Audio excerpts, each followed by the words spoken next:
once you begin to see a community as a place of opportunity and a place of gifts rather than a place of problems, everything changes. Your ability to work in that environment is completely different.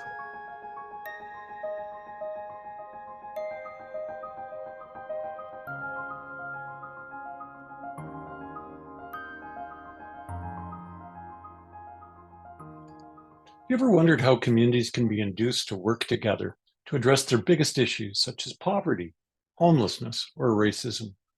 Paul Bourne is the go-to guy to help you figure it out. He has helped communities to bring about solutions in over 500 cities and towns across North America. He's written 5 books about it, and he's won the highest award for citizenship in Canada, the Order of Canada. Paul, welcome to Kolbe Times. Well, it's excited to be here with you.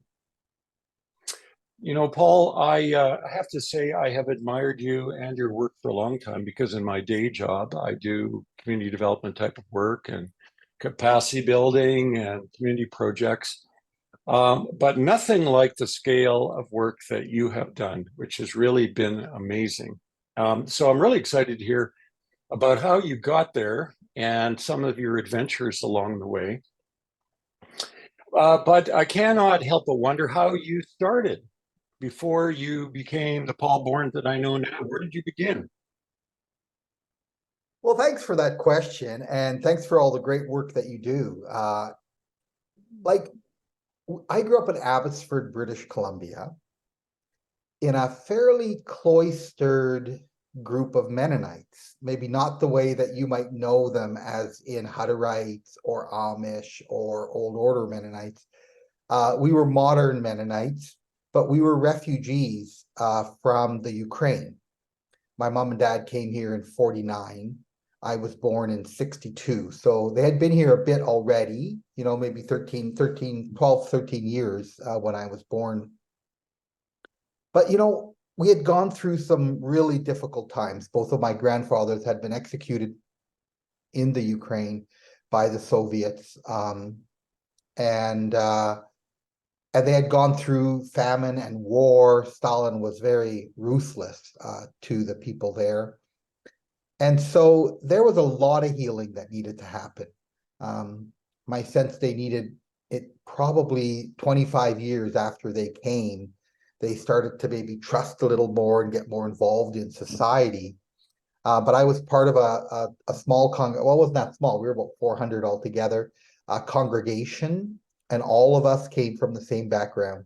So that was my life. I spent maybe 3 evenings a week there, obviously Sundays, but there was a lot of social activities and a lot of eating together. And then, a lot of the people who went there were my cousins, and so those were my friends. And we hung out together. We farmed. I went to a public school, but that was very formative for me. When I was 16, I started my own first company, and it was a chicken catching company of all things. I had about 100 employees, and they were in shifts, and I would go and move chickens for big farmers with labor. So I was kind of a labor contractor, and that was a lot of fun. It was very formative. And then at 18, I went off to seminary. I kind of felt I had done the business thing. There's only really 2 things you could do in life growing up Mennonite in my world. One was to serve the church, and the other was to make money, serve the family in that sense. So I chose the latter, and the former, the church, and I went to a Bible school in a little town called Altona, Manitoba, and had a wonderful year, one of the best years of my life. It was just a small school of 50 students, and then went off to, it was at that time called Canadian Mennonite Bible College. It was a seminary, preparing to become a pastor, and that didn't turn out too well. As my rector there said, "Paul, I think you like sin too much. This is not a good choice for you." So I don't think that was really true. I think I had too much of a living spirit. I had too much of an independent mindset. and that required me, maybe a pastor wasn't the best thing for a pastor. So I went back to my hometown of Abbotsford, British Columbia, and started working for community services. And since I had a lot of business experience, they hired me to turn around their charitable businesses. They had 4 charitable businesses, and there was a small team, and we turned them around and made them all profitable again and much more friendly to the low-income people and the people with disabilities that were working in them, tried to really professionalize those businesses. And then they moved me to a dying division that was trying to get people back to work, and I thrived there. I just loved it. Did that for a while, and then went back to school. Came out to Waterloo just to finish a degree. It was the only school that recognized my seminary credits, the University of Waterloo, and had a wonderful year. Met Marlene, got married, and ended up in Ontario, in the Waterloo region of Ontario. Got my first job at the Unemployed Help Center, which became the Community Opportunities Development Association, just a small 3-person shop that was really insecure, really not doing well. And I worked there for about a year, and they asked if I'd do the executive director work. I said, let's see if we survive first. And then I did become the executive director. And for some reason, we had a lot of luck. And within the next 10 years, we grew to a staff of 100 and had offices in 4 cities. That's where then we started Opportunities 2000, which was the precursor to the Tamarack Institute and Vibrant Communities Canada, which is the work I think you were referring to. So, we had built up this large community economic development organization, and lots of good things were happening. I mean, we had a hit team. Like, there was free trade happening at the time, and a lot of the plants were leaving our community.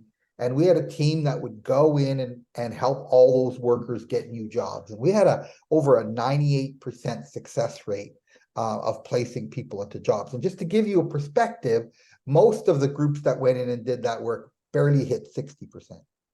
So it was a really high ratio. We helped over 1,100 people who were low income, struggling, unemployed, start small businesses. Very large number of people. We had a business action center. We had our own bank. We did all that work with them, coaching, training, mentoring, buying clubs, the whole bit. And of those 1,100, 82%, 81.7 to be accurate, survived more than 5 years. Just to give you a sense, the Canadian average is 50%.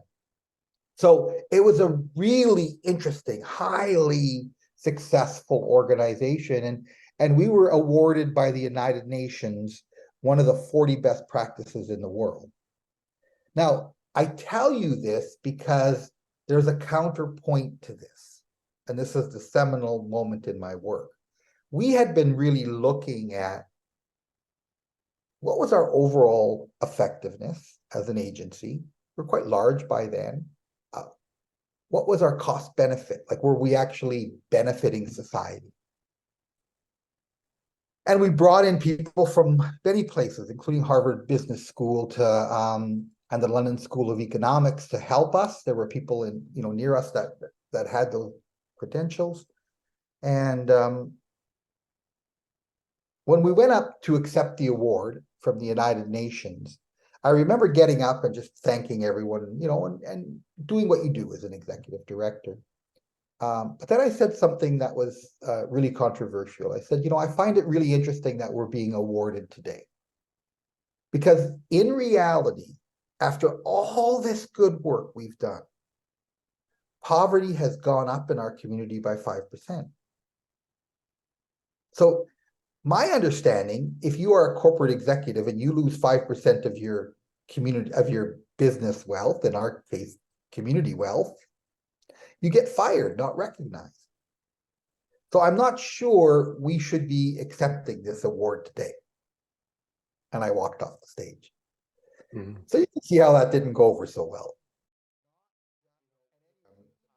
But after that, I went out to the local community and started raising money. And I raised about $1.5 million in just a few months. And we launched Opportunities 2000 to become the lowest level of poverty in Canada. So we were going to tackle the root cause of poverty and really begin to look at saying, we don't want better poor. We don't want poor to have better lives. We want less poor. And that's what we're going to focus on. And that's what our community focused on. And we did it. And a number of people came up to me afterwards, foundations and so forth, and said, can we take this nationally? At first I said no, but they convinced me. And now that program is in 400 cities in Canada and the United States. Canada, as you know, has reduced poverty from 16.8% when we started, and we're down at 7.2% post-COVID. So during COVID, we're at 6.5, but now because of the CERB money, but now after COVID, it's gone up just slightly, but 7.2. So poverty has dropped by almost 10%. That is big. That is really, really big. Millions of people are no longer poor in Canada that were. And there's all kinds of reasons for that. We've worked very closely with the federal government, but anyway, we can talk more about that, about how that happened and what that strategy was and what the work is. But that essentially has been my life's work. Mm-hmm. So what I hear from you is that there was some kind of epiphany in which you recognized that the work that you were doing and others were doing, though good, was not having as widespread an impact as you would hope. And maybe what you're doing then is rising up from looking at things from the point of an executive director of a single organization, but looking at it from the standpoint of leadership, as a member of the entire community, and calling other people to rise up to that next level. Well, and Bill, like it's really interesting because we do so much good work in Canada, and we have so many talented people working on it. And yet we're having real trouble moving the metrics. And we make all kinds of excuses for that. And honestly, I believe one of the most significant reasons we're not having the impact we want is because we have the wrong measure. You know, if we want better mental health, then we need to focus on resolving mental health issues with people. We need to be creating programs that help people overcome. And that's another can of worms, defining charity and defining the intention behind the work that you're doing. Why don't you tell me about the Tamarack Institute? Around 20 years ago, Alan Broadbent of the Havana Capital Corporation and Tim Broadhead of the McConnell Family Foundation, they approached to have me expand the anti-poverty work and to Alan, but Alan really wanted a learning center. He said, I want you to focus on the ideas that you have created here and teach them. So we did. We created a learning center and we expanded Vibrant Communities. The learning center today has 51,000 learners. So it's very large. Those learners are active. Most of them participate with us monthly. So that's almost the size of a university, right? And we produce, if you see our monthly newsletter that gives our listing of courses that we teach, there's maybe 20 every month that people can participate in on a whole variety of levels. And then the Vibrant Communities I've already talked about. It's the anti-poverty work, but then that's expanded. Now there is Youth Futures. There's 22 cities gathered together, working very deliberately to their middle-sized cities to keep their youth in their cities and to grow that. There's another one called Deepening Community or Building Belonging that is developing citizenship and active citizens and strengthening community. And that's in 57 cities. And then in 40 cities is our newest division, which is community climate transitions, all using the same methodology that our poverty work did. So when we just started with one issue, poverty, we're now working on 4 issues. And there's a staff of around 50 at Tamarack that works mostly in Canada, but quite heavily in the United States and then around the world. The idea was, could we work differently? Could we think differently about the work? And Alan was in particular, Alan Broadbent, an amazing philanthropist, who often follows charities like most business people follow the stock market. And he had a big belief in the role of government to change things. But he came to understand, particularly through the Harper years, that government was less effective in community. And that citizens were, what's the word for it? Were rising up in a sense. They were less trusting of government, and citizen-based solutions were going to have a bigger impact. That was his sense. And that's why he wanted us to invest in that and train on citizen level engagement. And that's where we focused on the issues of community engagement, collective impact, collaborative leadership. Those were our big ones. And just really kind of thinking differently about the work that was going to be in front of us. Asset-based community development is a huge part of our work as well. And of course, Peter Block and John McKnight and others very active with our organization and helping us to grow and learn this way. Mm-hmm. That's the Tamarack Institute. It's been massively successful, and in attracting learners and the impact of our work. And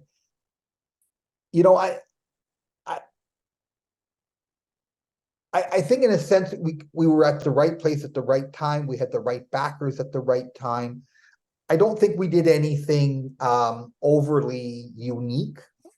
But yeah, it was just really exciting and energizing to see this take off.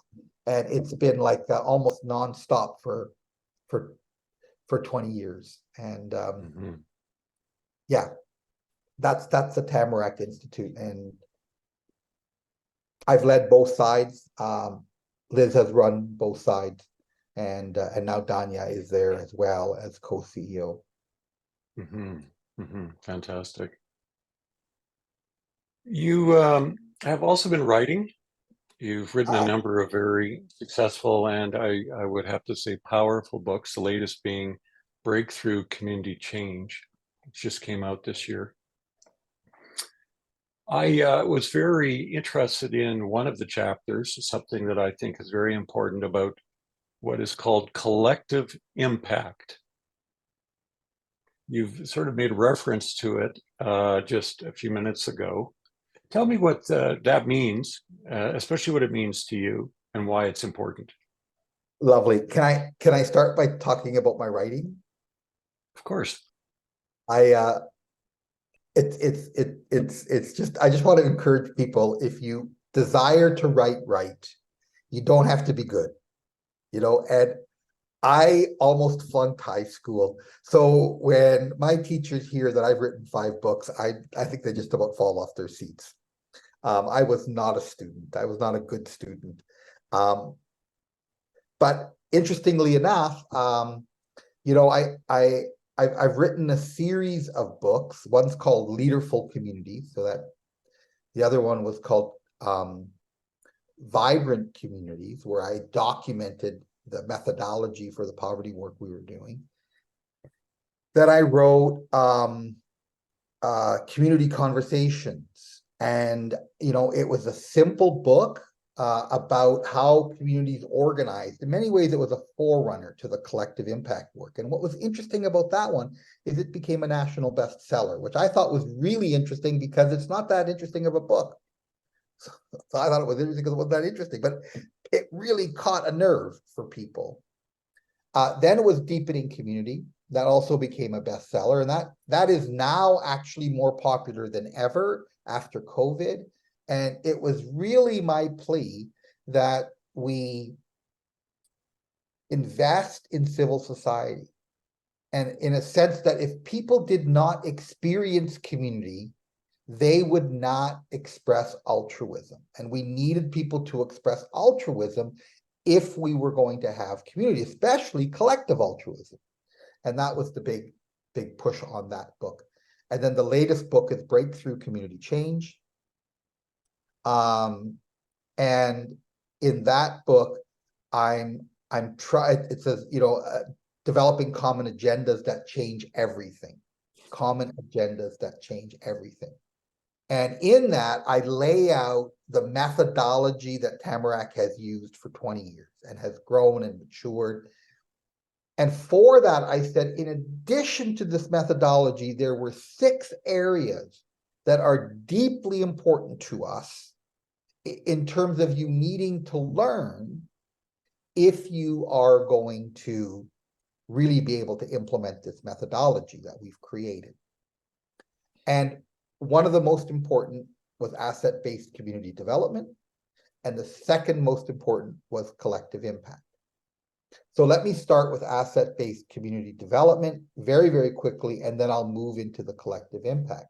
So in asset-based community development, there was a deep understanding that every person had gifts. So it's not like you're looking for the highest educated or the most powerful. But it's that recognition that in a community, there are many gifts that desire to be shared. And our job is to evoke that, right? And to enable that. I love that so much. Because once you begin to see a community as a place of opportunity and a place of gifts, rather than a place of problems, everything changes. Your ability to work in that environment is completely different. Collective impact says, when you bring the right citizens together, they can lead change. And so, but what they need is first and foremost a common agenda. So we spent a lot of time engaging with people, having them to get excited about ending poverty, having them get excited about deepening community. And once they get excited and energized and they want to do something, we begin to ask, what can we do together? And we write that down. And that's the common agenda. A common agenda isn't like a strategic plan, because the difference is that you spend all this time ensuring that people are engaged and that they want to act, right? Collective impact. It's about having an impact. It's about making something change, right? The second one is the sister of a common agenda is shared measurement. We say you get so emotional about the change that you want. We need to also be very cognizant of the data. So what we say is the collective needs to understand the data, not just a small group of the collective telling you what the data is. And we need to all agree, okay, if those numbers change, right? If we have less people living below the poverty line, that is data that's important to us, right? If we have people improving their income, that's data that's important to us, right? Who've improved their housing, who've had better access to daycare. So we need to understand the numbers that we're trying to affect. Common agenda, shared measurement. Now, we have to implement this, and that's called mutually reinforcing activities. So what happens is that everything we do now is interrelated. We go into a place like Calgary, there are hundreds, if not thousands of agencies that are doing amazing work, okay? And all of that is making a difference. So the question now is, How do we work together? And we say it's not just the human service organizations. It's also always business has a big role to play. Government has a big role to play. And then people with lived and living experience have a role to play, an extremely important role to play, right? In poverty, these are people living in poverty, but they have lived and living experience of poverty, and they can direct us and help us in ways that are unusually effective. And so we try to create these mutually reinforcing activities where all of those sectors, those four sectors, are working together on similar issues. The fourth area in collective impact is continuous communication, which just means we got to keep everybody engaged for a long period of time. This isn't like a 3-month thing. This usually takes place over 5 years. And we are very deliberate about communicating and working with people and making people feel motivated. But the momentum continues to grow and build. And eventually, under Barack Obama, the White House Council on Community Change adopted it as one of the two most important things that needed to be spread across the United States. I think what you're talking about are really seminal ideas in what we used to call, or I guess still call, community economic development. It comes down to people joining forces with a certain intention, be it reduce poverty or skill up people who need to catch up so that they can work. And it's these are ideas that you've proven and Tamarack have proven can work in a wide variety of communities, large and small. But I would hazard a guess that number one, a lot of people are still not aware of these ideas, especially these methodologies. And secondly, I think a lot of people have kind of given up or at least been discouraged in this kind of work because problems are not gone. We still have the same kinds of issues. Maybe things are a little bit better, but then there are other issues that have come up, like you've mentioned, mental health, which seems to be increasingly a problem, especially for a certain age group. Would you agree that we have a lot of work yet to do? Yes, I'm with you. There's lots that needs to be done, but we need to keep thinking about how we're going to solve things, not just make them better. Right? I don't want better people. I want people with less major problems. I want less major problems in the world. I want to reduce things. Right? Why do we have this growing epidemic of people who are lonely and experiencing mental health? We can give counseling, we can put them in training, we can give them medications, all of those things, but that's not causing, there's a root cause of this. People don't just suddenly become ill from nothing, right? So we need to keep thinking like this.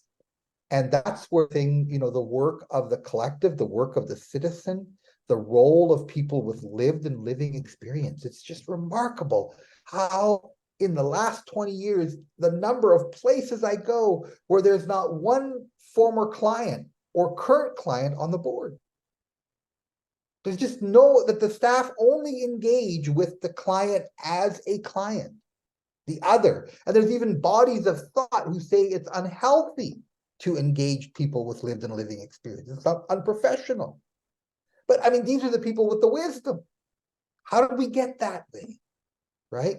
And so there's so much change that still needs to happen.